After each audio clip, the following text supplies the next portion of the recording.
Welcome to the next episode of the former Strongman Winner Circle podcast with your has-been co-host Nicholas Camby and my other co-host Anthony Furman. The continuous has been right here. Yeah, over here. But today we have a special guest in Isaac Mays, of course, the newest Clash on the Coast winner, and we're happy to have him on. Isaac, how are you feeling? Tell us. I'm feeling pretty good. The travel coming back was a little tiring, but the competition almost seemed like the easy part after the party after, and then all the flight home. So it's good to be back and settled in and kind of processing what happened this weekend. Yeah, I was going to ask about that. I'm just going to correct Senior Camby over there. You're a Clash world champion, not Clash winner. You're a world champion now, Isaac Mays. But so like the decompression a lot of times with something a weekend that big, especially when you do so well. It's Thursday now. Has it settled in at all? Yeah, like I would say it's settled in, but it's kind of just hard to get back to day-to-day life and that, because you train so hard for that long, and that's basically all I did. I put off friends and stuff here and there, and that's pretty much all I focused on was eat, sleep, and train. So it's going to be nice to kind of settle in and get back to seeing people again and hanging out. Absolutely. I mean, it showed, dude. It showed that your dedication was there. I'll tell you that. Have you decided where you're going to spend your prize money on? I don't know for sure yet, but I was thinking about getting a new truck just because I have to drive so far to work every day and stuff, and I need a truck for work. So my truck's got about 280,000 miles on it, so I might be due for an upgrade soon. It'll be a great down payment. Now, what truck were we going with? I don't know. I have a Toyota Tundra right now. I'm not sure if I want to get another one, or I might switch to a F-150 or a Silverado. I just switched to an F-150 from a Ram. I was a huge Ram guy, but the new Fords, oh my goodness. Yeah. Talk about nice. I got to say, I've never been a Ford guy until I bought one. Have you guys ever seen the Armageddon trucks with the ones with a double back wheel? Like they're like the dually. They're called dualies, Nick. No, they're not more than a dually. It has like two sets of axles in the back.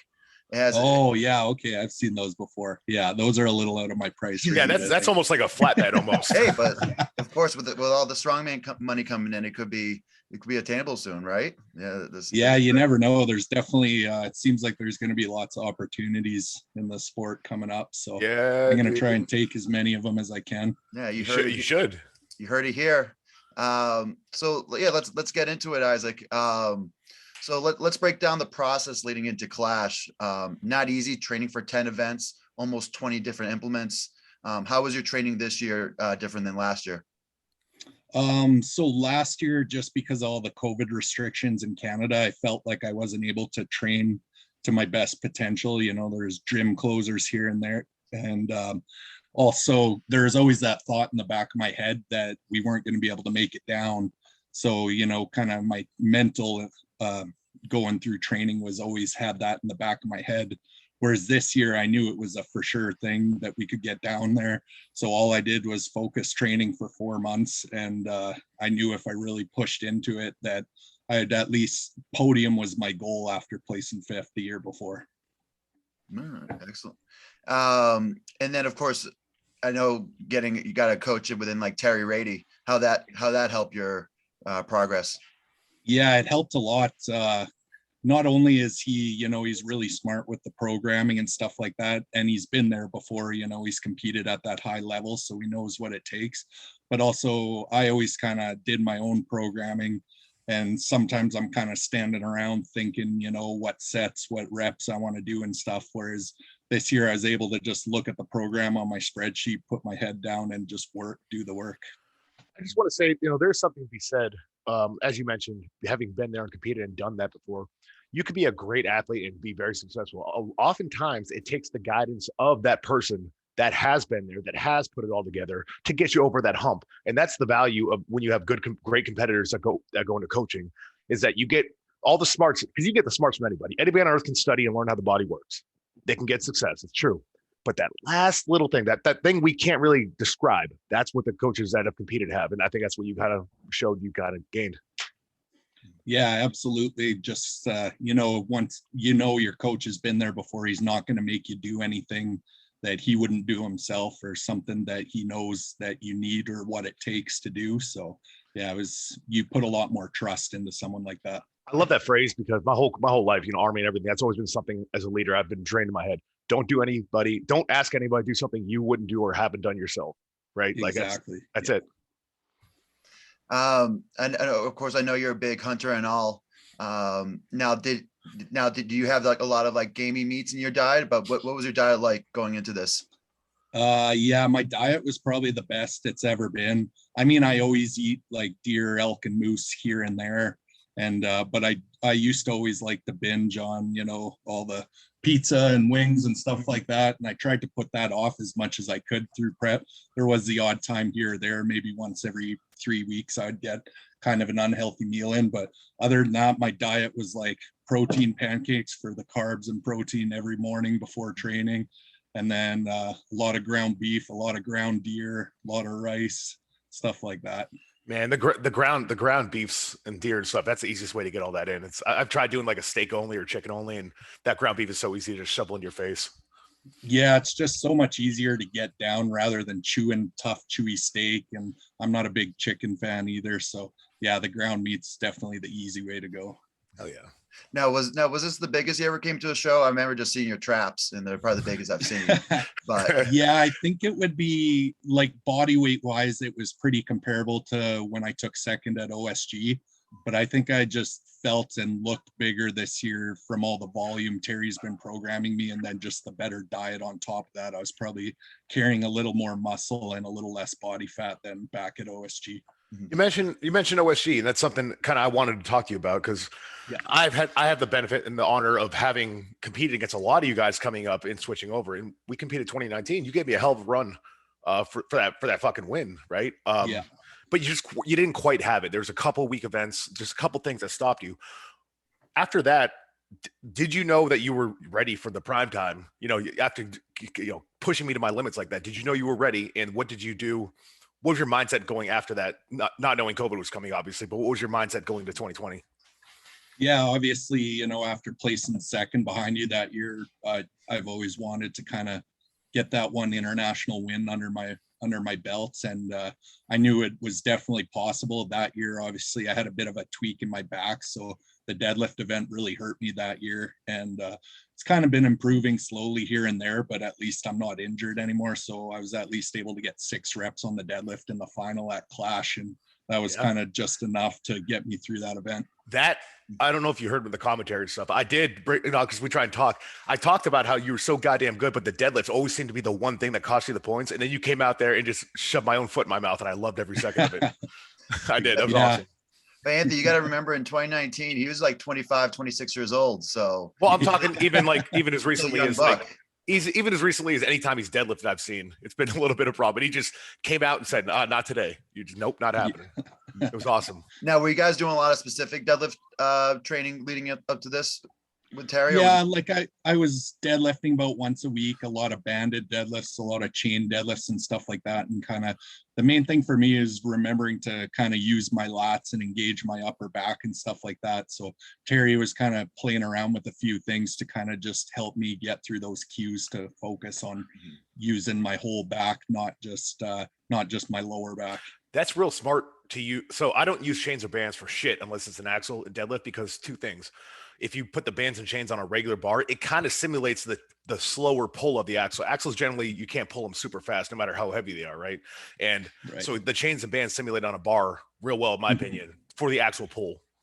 Yeah, it seemed to work good too, because like for the first couple months of prep, I was working on the road. So I was training out of a really small town gym. And so they didn't have an axle, obviously. So I just kind of tried to pick the stiffest bar in the gym and then use a bit of band tension with that. And then the other thing that was annoying with that small town gym is they kind of have a crappy like subfloor in there. So they don't want you breaking the floor. So it's bumper plates only. So the most you can deadlift there, you can fit 585 on a bar. So you need the CrossFit bumper plates where they're a little bit bigger than the steel ones, so you can just slide them on and they never touch the ground. Yeah. Now, is that the of course I forgot the name. Is that the gym that's all yellow? Is that the other? No, that's our home gym. That's Metal Performance Training Center. Yeah, that place is great. They literally have everything. But yeah, just when I was working out of town, I'd maybe get one session in there a week, or I'd try and kind of squeeze two back to back just to get all the events in, right? Because especially with Clash, when there's 10 events, then it's really hard to get all your strongman implements in, especially only training at that gym twice a week. And then you were training 4 days a week? Yeah, I was training 4 days a week. Yeah, two in that small town gym, and then two at Metal. And then luckily, like, it's called spring breakup when it's too muddy for us to get our equipment around for work and stuff like that. So starting like right before the Arnold, like last week of February, I've been off work since. So all I was doing for the last like 6 weeks of prep was eat, sleep, and train. I didn't have to worry about work or anything. Yeah, wow. It speaks volumes to the difficulties we face still, having to have jobs and still compete at a high level. How it's fucking difficult is what it is, and that's what makes what you guys did so much more amazing. Is I don't think anybody there was unemployed. You know what I mean? Everybody has a job that was competing, and you guys did all this amazing shit. It's even cooler, Yeah, there's definitely pros and cons to it, because like when I was working, I was awake for more hours a day because I was working 12-hour shifts. So I got a lot more food in, I felt like, but then also I was lacking sleep. So it's like, I was getting a lot of calories in, but I was also lacking in the sleep department. So there's always pros and cons to everyone's job. Fucking Canadians turn into positive out of everything. It's a negative thing. It's, well, I got more food in at least. Yeah. I love it. So for my next question, Isaac, I asked you this at the contest, but it'd also be good for our listeners. So throughout the contest, either in the prelims or in the finals, at what point, or even before, at one point did you know you were going to win the contest? Honestly, it didn't really hit me that I even had a chance until after the yoke frame medley, I would say, in the final. Because making it through the heats is one thing, and it was great that I made it through so easy that I kind of got to take it easy on the last heat event, so that saved me a bit of energy. But then I really expected to win the dumbbell, so after I didn't win the dumbbell, and then McKeegan won the dumbbell and the deadlift, I didn't really kind of expect it until I ran through that yoke frame, and then I knew I had my best two events coming up after that. Yeah, he made up some ground there. So did you think that McKeegan was going to run away with it after the two events? Yeah, I honestly thought he was going to. Yeah. That dude, I know it's his Isaac Mays podcast, but we need to get Matt on, because that dude has an amazing story. He's an amazing human, and I love that guy. Yeah, that was my plan, but we gotta go with the champ first. I know. He just made me think of it. That's all. He said he just really quickly. He said he wants to come on. He said he likes to talk. He likes to talk some smack. So he'll be a good one. But so even like within your training, did you ever feel like I really, like, I know of course podium was your goal, but do you think that you really had a chance to potentially win this when you even like during your training cycle? Yeah, like I always knew there's like a bit of a chance, obviously, but you never want to say it for sure or anything like that. And I honestly, my heat felt stacked, and I'm glad I was able to win like the first three events in my heat, and that kind of took the pressure off. But even before the heats and stuff, I was like pretty nervous, and I don't know, after doing a weight cut and stuff, I felt like even carrying my gym bag down to the venue and stuff, my gym bag felt heavy. So, all those little things are kind of in your head, and you kind of just try to like perform without worrying about them too much. The gym bag feels heavy. The warm up feels heavy. It's always like that until you actually compete. Yeah. You guys, it was so cool. I'm sorry. I'm still like reminiscing as we're talking about like watching you do this stuff, and it was so cool to see. But at least within the last week or so, Terry said that was Isaac's contest to lose, and of course, even after I saw you through the prelims, I thought you were like one of my favorites. It's so tough for me to predict, especially at Clash, because you only see these guys a little bit at the regionals, and it's still not the same as Clash, so you don't really have direct comparisons in these events. So it's always just kind of a toss up. And I mean, Isaac proved that. We haven't seen him do Clash except from last year, and then way better than last year. I mean, prepared wise, as we talked about. So it's tough with this, and so my apologies to you, Isaac, for not picking you, by the way. Yeah, I was kind of surprised. There's a lot of people that kind of counted me out. So, but honestly, that kind of made it better, because then there is no pressure, and you also want to kind of prove those people wrong. Like, I don't have Facebook anymore, but Mel was telling me Paul Mauser and his predictions on Facebook, he didn't even have me making the final. So stuff like that, it kind of gets under your skin. And I had I think in a couple points I had you in my finals, but the big thing is like you needed to get out of that group first because of course you had Exactly. I always said that Darren would have been someone tough to be having a group, and then the other second person that was super tough it would be Isley. So you had Darren and Isley your group, which of course they are just very for those first five events, especially when there was supposed to be a keg toss in there too. Those were very good events for them. So I thought I was like, as long as Isaac gets out of his group, he's going to do very well. But that was always a toss up. Yeah, I definitely wasn't upset when the keg toss got taken out. That's for sure. So. Did you see Josh? He did all them fingers with his shoulder. He shouldered every single. He shouldered every single one. And for whatever reason, he couldn't extend, so he shouldered all four of them, working up with his shoulder. It was nuts. Oh man, he did that. He did that last year, but he just needs to get. But this year they're not as light as last year. Yeah, yeah, it's an event that you don't really see much of. Like I think last year was the first time I've ever done it in the contest at Clash last year. So. I have a very nice set of them now, so you know what that means. Exactly. Expect to see him again soon. What are your tips, Isaac, for our viewers if someone has a finger in a contest? Definitely wear gloves. I didn't wear gloves and I was slipping around a little bit. And just try to be as explosive as you can, right? So if you can throw it all the way up above your head, then you kind of gain that extra couple seconds on each one. But if they're heavy enough, you can't, you just got to put in the work and press through them. What I like to see is when they're heavy like that, the key is the first clean, that first pull. You have to get it to your chest, and most people they don't dip under it at all. If you dip under a little bit, you can actually use a push press almost to get it locked up. You see people bring it up and they're leaning back, and from there it's tougher. That's all strict press. So note out there, good clean. Use your legs, push that thing up, and drive through. You heard it here on the. This is my fingers right here. I'm doing it on the finger. Yeah. And then Isaac, least and most favorite event from the weekend.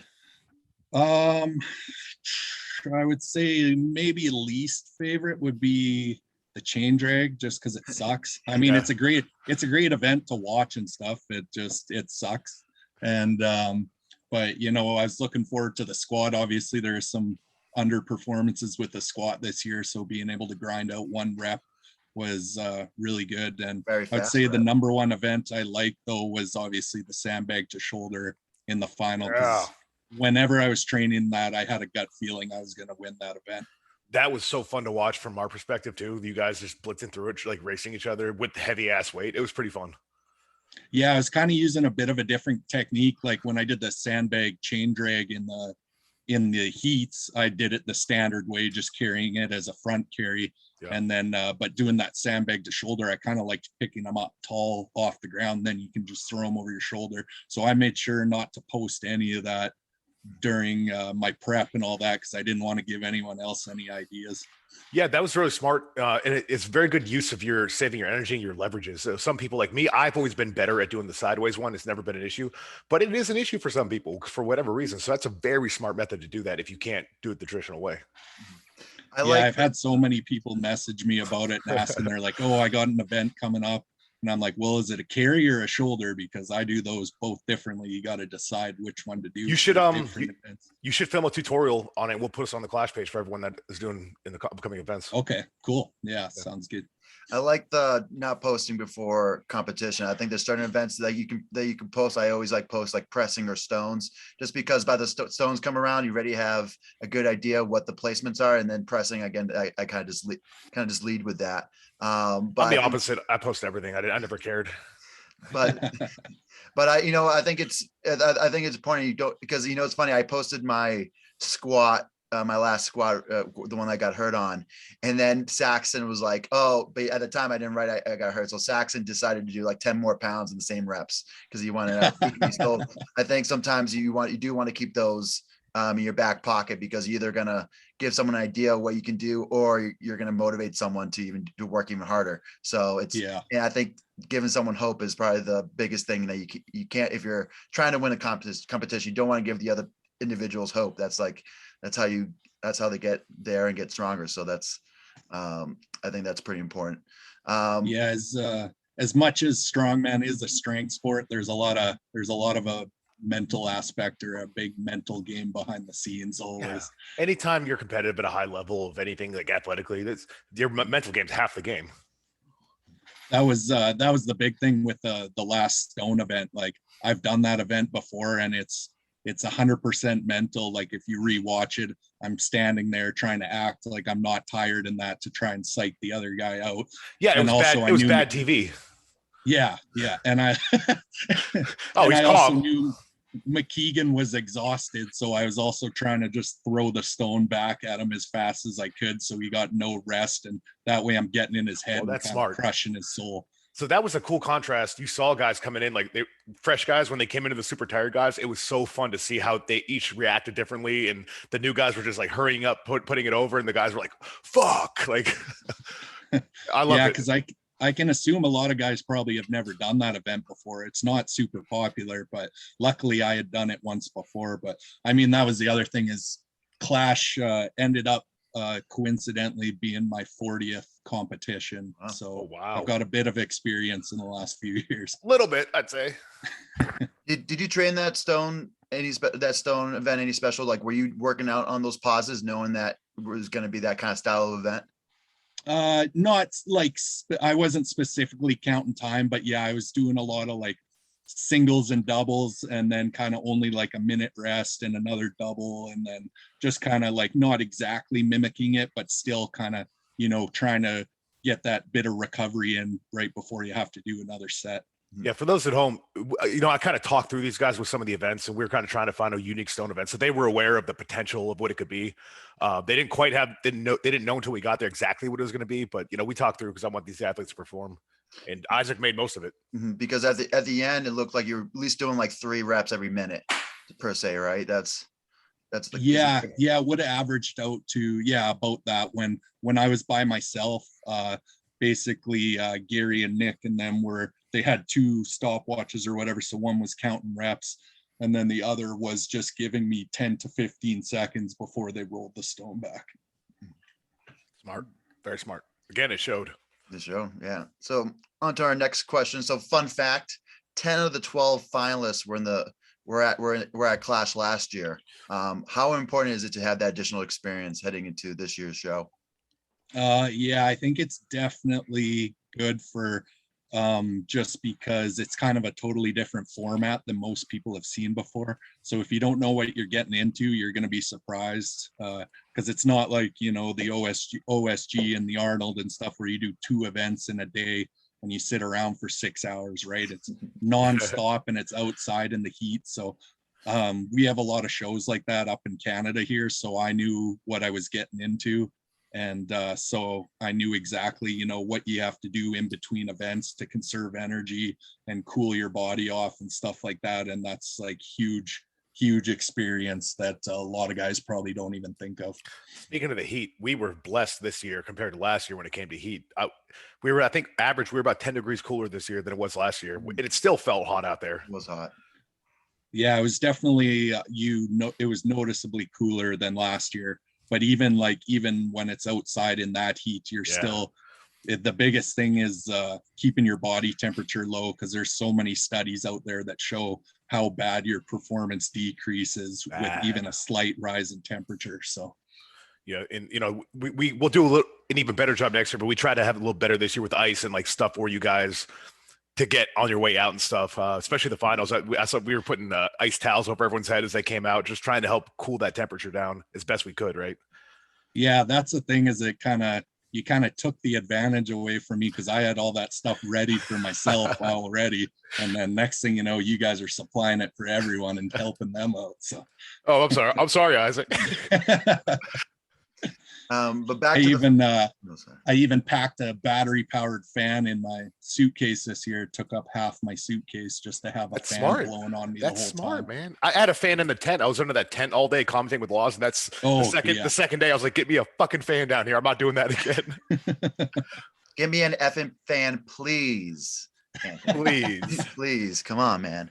But going back to the 10 of 12 finalists, the 2 that were new were Hein and McKeegan. They were both in the playoff for 3rd. So really the top, of course, every winner, 1 second of every group was there last year. So again, a testament. And that's why you always have to keep competing and Yep. keep showing up to the big show. So this is a fun one. So this is a question for both Isaac and then also a question for Anthony. So so of course Anthony did the intro, so getting a good idea of what everybody's age is. So we have, of course, Isaac is 28, McKeegan 28, Nelson 28, Cogden 29, and then you have like Loy and Hughes 30. So you have 6 guys within 2 years, and then you even have like Tyler and Hein are 32 years old. So 8 guys within 4 years. So these guys could be competing with each other for a while. Isaac, what do you envision the future of the class with these guys? Yeah, it kind of seems that that's kind of like your prime, and strongman is like your late 20s to early 30s. And I mean, some people get to their prime earlier or later, and you never really know. It's like a guy that you competed against this year could have not had a good year or something like that, and then next thing you know, they come out of nowhere next year. And so yeah, it'll be interesting to see, competing against the same guys, how much they progress or change. And it all depends on kind of your lifestyle and stuff too, if you got a busy job and stuff like that. So you never know. Lots of guys will get better, some might get worse, and it's always interesting to go against the same guys and get surprised. Yep. Yeah. So Mr. Anthony. So for me, it's pretty interesting you say that, because I say a lot that this clash is almost a different sport, and I think it shows. It's going to show in the age thing. We do have a few, not to say elderly, but older competitors. Yeah. Bob Schwantz made the finals, had a great weekend. Yeah. But you saw a little bit of struggle with the other ones, and I think that's because usually your prime in strength isn't until your late 30s for the most part. This is not just strength. This is a lot of moving, a lot of conditioning. That's true. Yeah. Traditionally in sports where there's a lot of movement, football, baseball, the older you get, the slower you are, recovery's lower. So I think we're going to see the crop of great athletes from that. I would say it's going to expand to about 25 to 34 in the next couple of years as more people come in. But once you start getting 34, 35, I can speak from experience, you start slowing down, even if you're not ready to. So I'm actually interested to see how that translates to clash, the way we run these actually. Yeah, I think Bob was definitely an anomaly, because he was in my heat last year and he took dead last. And then for him to crush his heat this year and make the final, I definitely think he was the most improved this year. It was impressive to watch. We should make an award, most improved player. Every other league does it. We should make one for him. Yeah, exactly. And Mr. Congeniality, Mrs. Congeniality. Are you shit talking Sandra Bullock right now? Because don't you dare. No, it's a great movie. That woman is a national treasure. The second one was okay, but the first one was a pretty good movie. The Blind Side is my favorite Sandra Bullock movie. She's so good in it. It made me cry. I'm not gonna lie. But I think overall, you just have all those guys who are saying, like Isaac just says he's done 40 contests. Yeah. McKeegan is a regular competitor. Jesse Nelson is getting back more into the fold. Cogden competes often. We know that Loy and Hughes are going to keep competing. So I'm excited that this base group of guys all around the same age could be competing with each other for at least the next 4 or 5 years. We're going to keep getting more people in too, younger guys coming up as it grows and people realize, what Clash is. Another thing you talked about. So with the Clash, it's got the thing where I want people to compete less for more, because the more competitions you do, the more toll it takes on your body. Guys shouldn't have to do 40 competitions to be able to vie for a world title. Not if they're good enough. That's why I think the series is going to be let guys get in a higher level with fewer comps so they last longer, because they're not competing as much too. Yeah, definitely. I think nowadays, like how far I've gotten in my career is now I don't want to do as many competitions, save it for the big ones. Mm-hmm. And especially with my job, I won't get a lot of time off anyways. So, but yeah, most of those competitions came back when I basically was, on the rise and didn't really have a name for myself yet. So I was just trying to say yes to everything. That way you get your name out there, you get invites to new competitions. And that's the way you got to do it when you're young or new in the sport. And then once you kind of make a name for yourself, then kind of plan for a big 3 or 4 a year and just really prep hard for those. Yeah. That was the system, and it kind of sucked, the invite stuff. You had to be known to get an invite, which is fine. That's, that's the way sport was, but that's why I'm so focused on the competition earning thing. Cause I don't want people to have a strong following to come whoop everyone's ass, just come here, sign up and whoop everyone's ass. Yeah. Yeah. That's the nice thing about Clash is anyone can make it there if they go through the steps. So Doesn't matter how popular you are, what contests you won in the past. You just got to win a qualifier or do the online or whatever, and you can get there regardless of who you are. Yep. Except Isaac, because he has an automatic invite next year. Ooh. Yeah, I think I was thinking about that the other day. I'm the only one that's got an automatic invite 2 years in a row. Yeah, you got to keep that going. You were got a little benefit. That first year was a little. Too many people I invited. 3 years in a row, right? Because it would have been the first year. Oh yeah, because I invited you. When oh yeah, first year, second, yeah. Because remember, third year I meant. Yeah. Remember, this all started out as an invitational for my friends. Remember that? Yeah. Invite only for my friends. You got to start somewhere though. So yeah, I know. So tell the listeners on some future plans, of course, even goals going forward. And do you have a plan to make an appearance at a qualifier, or even just to come in and say hello? Yeah, it's hard to say with work what I'll be able to do, but I would definitely love to come down and hang out for a bit. So I don't know competition wise, OSG or ASM or whatever. I don't know exactly what competitions I'll be doing or anything like that, but maybe we'll get you down here in January to help me commentate on the national show. Yeah, that'd be great. Yeah. Any goals in terms of like kind of off-season goals? Like, do you want to deadlift like 800 pounds? Do you want to press 400? I know you were going for that 400-pound log last year. Yeah, those are both exactly the numbers that I have as goals in my head right now, because I never quite got that 400 overhead yet. I hit 385 was my best, and then obviously with the struggles I've had with my deadlift, and they're slowly starting to progress, 800 would be a big goal of mine, and I definitely think I'm capable in the next, I don't know, 3 to 6 months. Man, that's big. I don't know if any like 105 active 105 has done both of those at the same time, like ish. I mean, Sean DeMarinis did. I was close. You were close, Cam. Yeah, you were very close, Cam. Well, yeah. What'd you hit? 785. 785. Yeah. 412 and 785. Yeah. But I'm saying once you guys, that is so. Even at my peak, I was deadlifting over 8, but I was stuck at about 385. Isaac, and that So if you can get over that hump, my God. Yeah, but no 105's ever done in the same contest besides Mr. Sean DeMarinis. Sean.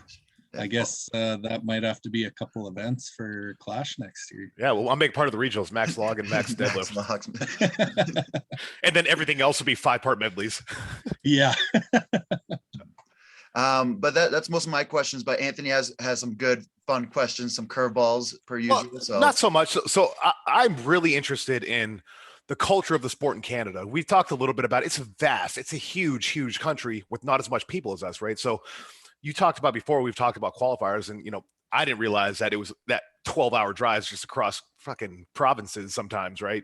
Yeah. And it blows my mind, and most people don't think about that. So the culture of the sport in Canada, is it on the growth? Because historically, Canada has produced some of our great strength athletes. There was JF and then Maxime came along, and now you and Mel are coming up. Is it a generational thing, or are you going to start seeing more? Yeah, I definitely think it's slowly starting to pick up, especially now that they're bringing kind of Strongman Corp is pairing with Canada and stuff. So that'll help the weight class side of it, because I think, the open stuff has always been there in Canada, but we kind of lack in the weight class stuff because we're so spread out, and we only have 1/10 of the population of the US, right? So not having that lower population and being so spread out just makes it pretty difficult to like get athletes together to compete. That's that's very tough. So I would love to see, so in Australia this past year, they'd have an Australian middleweight series that they do throughout the year. It's a qualifier, and they have their big middleweight show. We actually just took some of their athletes for next year Clash. It was one of our qualifiers. That's what I would love to see in countries like Canada, even Europe. I would see more of that. Focus on, pull away, let the heavyweights have their day. It's their thing. They're always going to rule it, whatever. But let's pull everyone aside and give something to those athletes who are funding the sport, because those are the athletes funding everything. Yeah, so that would be that'd be a lot of fun, because we have a big pro circuit up here in Canada, which I participate in all the time, but it's open.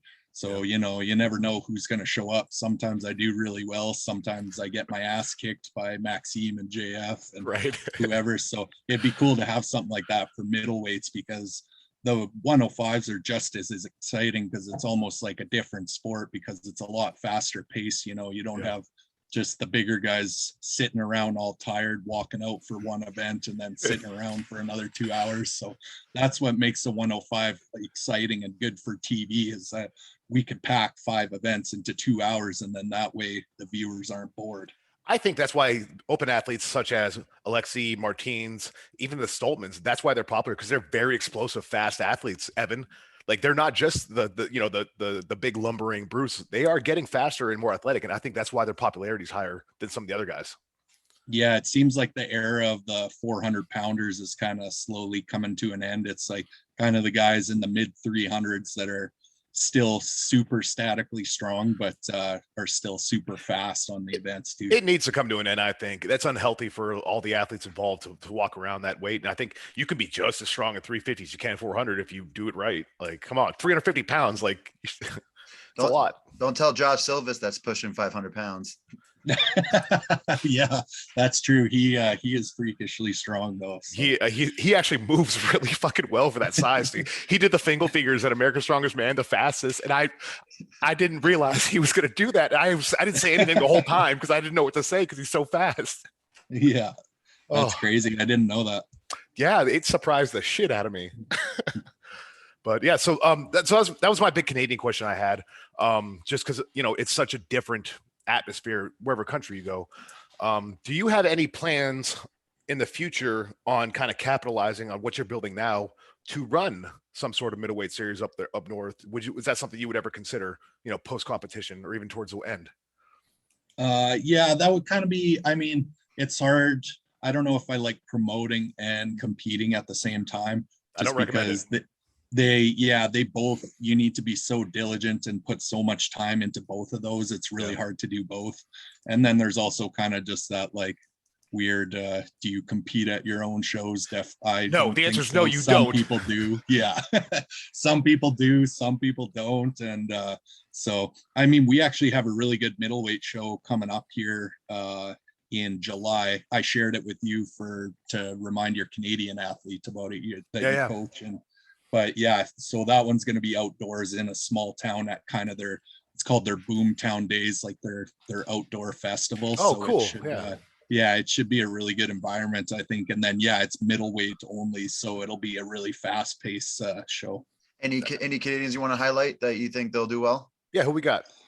We got a few coming out of Ontario, I think, that are going to show up for the show and that. So hopefully, it's a big travel for them.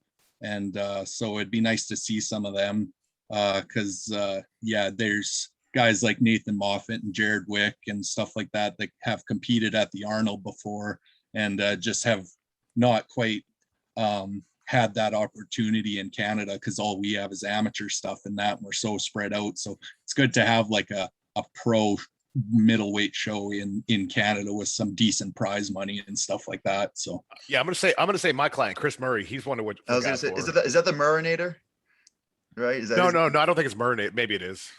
It's I'll do it like his name. I forget. Every time we DM, just the name pops up and not the actual handle, so I don't know his actual handle actually. Yeah. Chris Murray. I might be competing at that show. We'll see. So when is that? In June? It's in July. Yeah.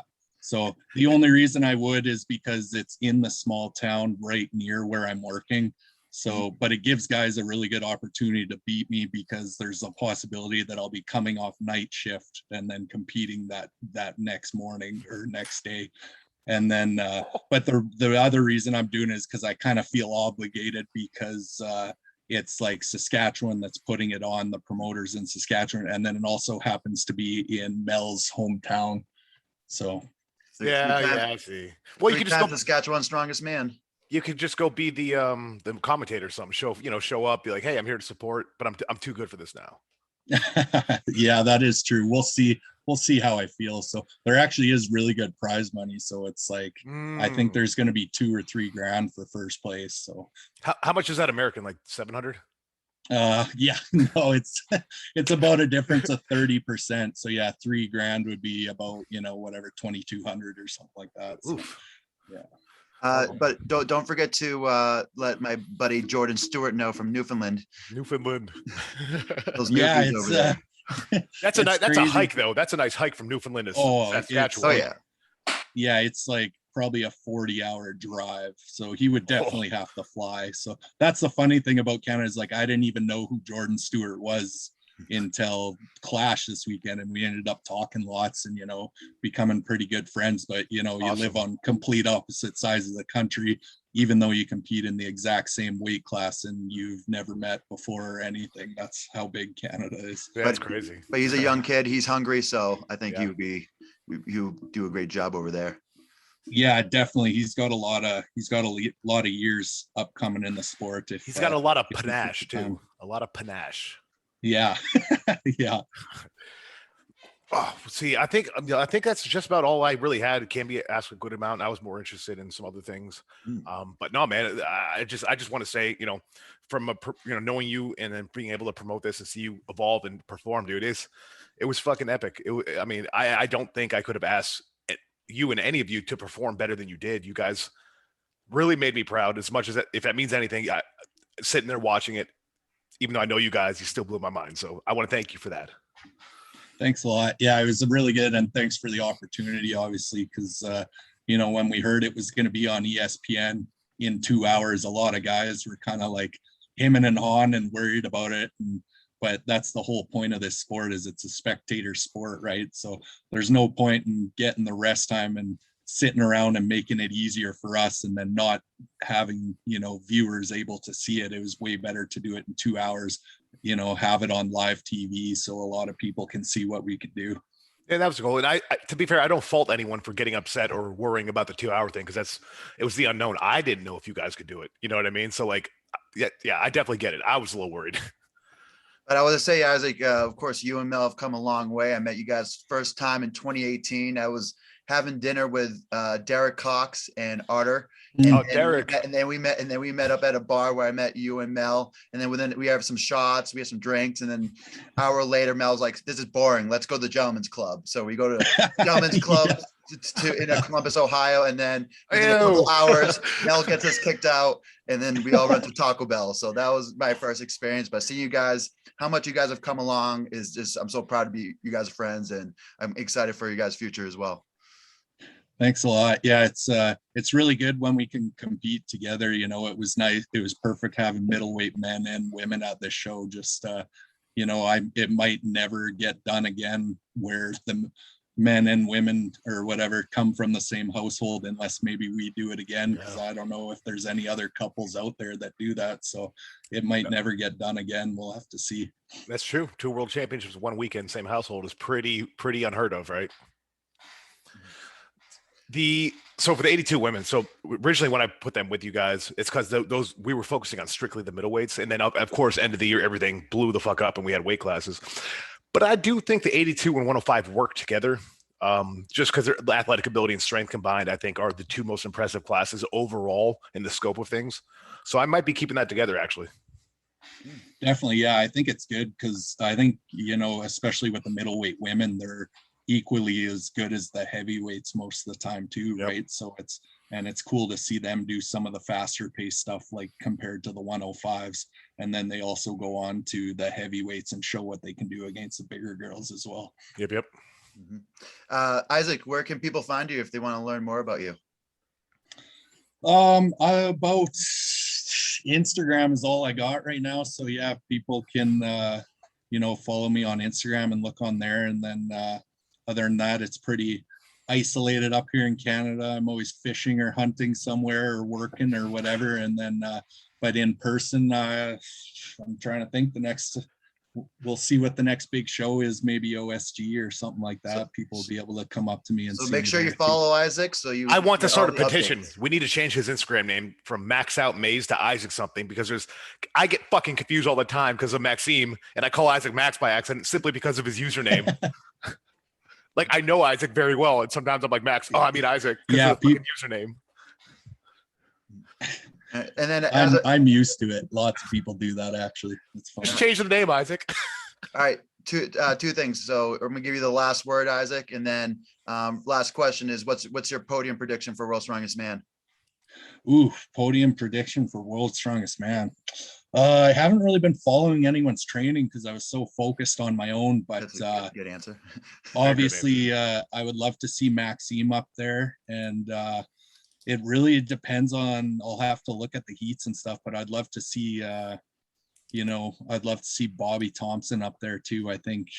But you never know with the European guys and stuff like that, because see how their training is and stuff. And obviously Martins is one of the best guys to beat right now. So I think, let's go with that. Let's go with Martins, Maxime, and then I'm going to throw Bobby in there as a wild card. I like it. We might be chopping it up after your prediction comes true. But Isaac, give us the last words. Tell the viewers, tell the world what they need to know. I guess I would say that if you're a 105, the next big thing Clash is the next big thing. So if you're out there looking for somewhere to compete, do the qualifiers or whatever, and train hard. And I would love to see someone there next year, whether they beat me or not. I would love to compete again. Spoken like a true champion. True champion. See you there, guys.